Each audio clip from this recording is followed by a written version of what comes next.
Alright, so we left off in class Tuesday talking about traditional market economies and a free market economic system. I'm going to review some of the advantages of a free market economic system because it'll be beneficial to you when you do your assignment for the day. So, advantages of a free market where it's controlled by the invisible hand. Consumers and suppliers are going to act in their own self-interest. Things that can be easily achieved is economic efficiency. They can be quick changes if conditions change. If consumers no longer want a product, then producers will no longer make a product. Economic freedom.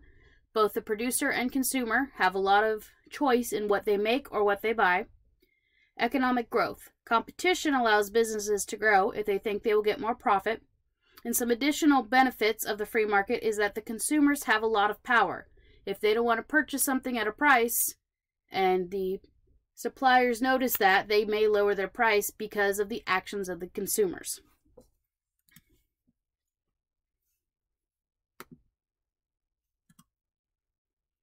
There are no examples of a free market economic system because it's nearly impossible to have an economic system without some level of government intervention. Sometimes a seller may give something to a buyer that is an unfair advantage, may rob them of a value of a particular item. If the government doesn't exist within that system, there's no laws in place to protect either the seller or the buyer. People can sue companies if they feel like they've been wrongly sold a product that doesn't work as was intended, and no one can protect either side of that. As well, economic security and equity are hard to achieve within this system.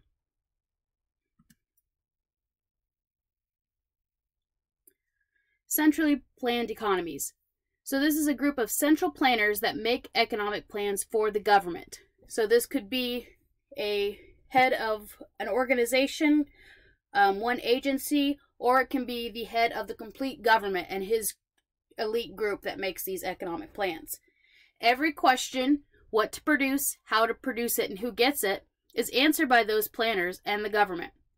There is very little economic freedom in this system. The consumers and the suppliers aren't getting much of a choice because the government answers the questions for them. They tell the suppliers, this is the amount that you make, and they decide the price. So even if consumers don't want to pay $5 for milk, guess what? That's the price the government said it is, so that's what price they have to pay. The government typically owns land and capital and can limit the labor factor as well. If they think they don't need as many people working in a factory, they can tell a factory to lay off its workers. They have control of all the factors of production in a centrally planned economy. In some extreme cases, their authority is final. In less extreme cases of a centrally planned economy, there is some level of choice there. Sometimes a centrally planned economy is also referred to as a command economy. Citizens are often limited, not just in economic terms, but also in civil liberties. So the things we take advantage of here in the United States, such as freedom of the press, freedom of religion, some of those civil liberties aren't in existence in these centrally planned economies.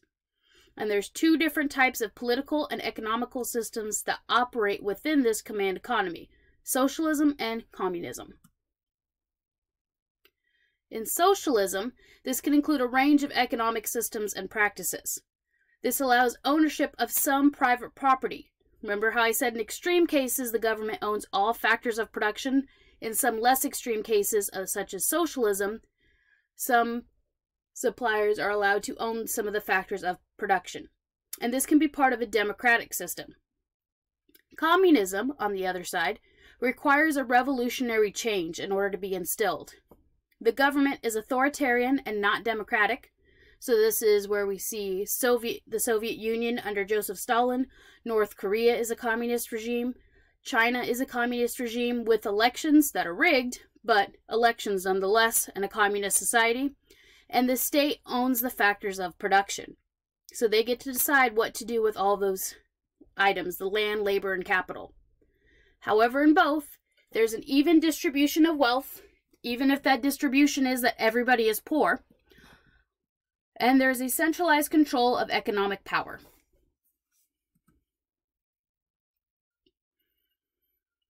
So, China and the Soviet Union were both examples of this. They were communist societies. Here's a funny picture to help kind of give you a scope.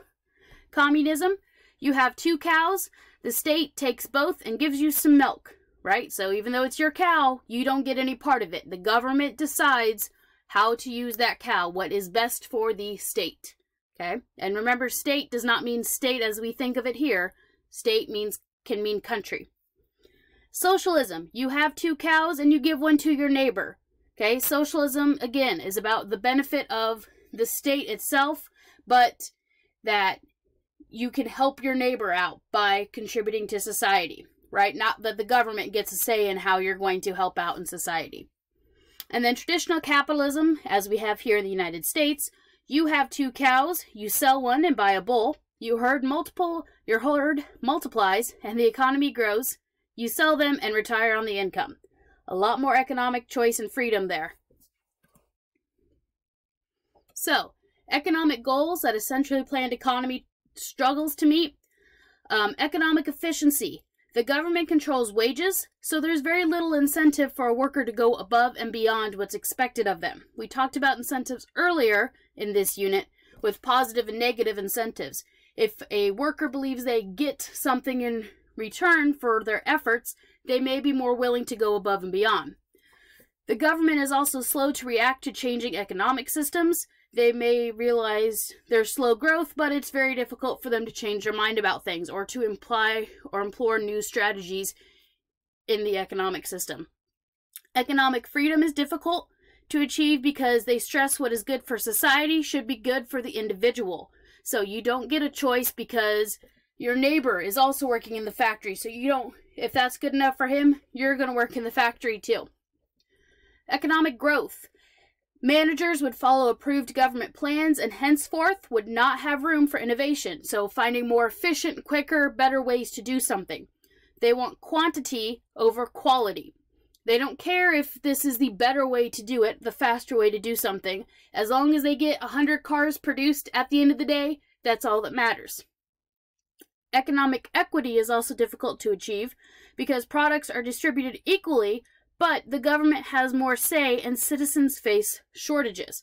Typically, when we think of a communist regime, a nation is not industrialized enough in order to mass produce items so that every citizen gets an equal amount. So even though they try to do things for the benefit of the state, not necessarily is there always enough for everybody within the state. Okay, we're going to go ahead and move on to mixed economies. This will be an assignment we do Friday. So this takes the good of both centrally planned and the free market economic systems and creates a system that operates effectively. The government and individuals both get a say in how the economic questions are answered. The degree of government involvement varies from nation to nation. They experience laissez-faire, which is hands-off government, centrally planned, deep government involvement, but laissez-faire is limited because the government must have some level of involvement. So this is that circular flow chart that I showed you earlier where money goes one way and goods go the other. As I said, it would get more complicated adding the government in the middle. Okay, the government still needs to have bodies that work for it, so they're going to need labor from citizens or households that work in their offices. They're going to need things from firms such as computers and desks. So they're going to be distributing money to firms and households in exchange for goods and services. But guess what? Households and firms have to pay taxes, so they're also getting money back from both sides.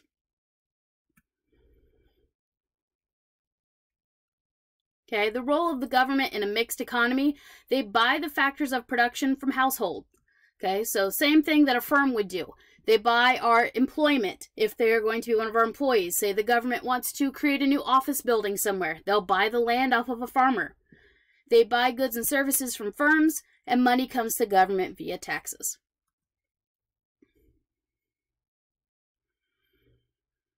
So right here we just have a spectrum from centrally planned, mixed to laissez-faire, which is the closest to a free market economy. So those that have more government involvement are North Korea, Cuba, moving down the scale to China and Russia. Mixed, we have Mexico, Poland, Germany, France, Japan. moving into less government involvement, more of that laissez-faire style, the United Kingdom, Canada, and the United States, and all the way on the spectrum, not quite a free market, we have Hong Kong and Singapore.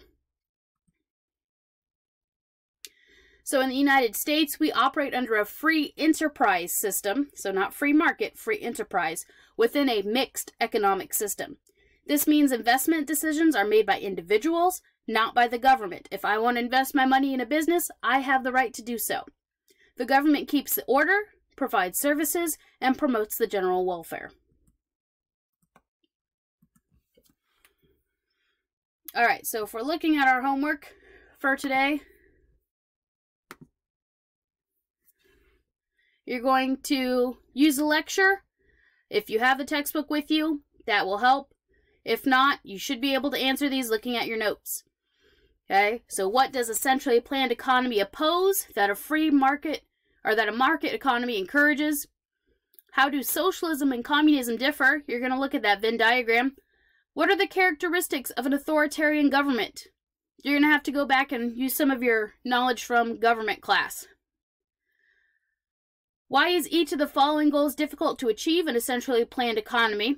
Economic freedom and economic growth. Both of those were covered in the slide. Who benefits most from a centrally planned economy and how? And who's going to suffer? And then your critical thinking question. How do you think the centrally planned economy could be successful? Think back to what I said were some of the struggles that it has.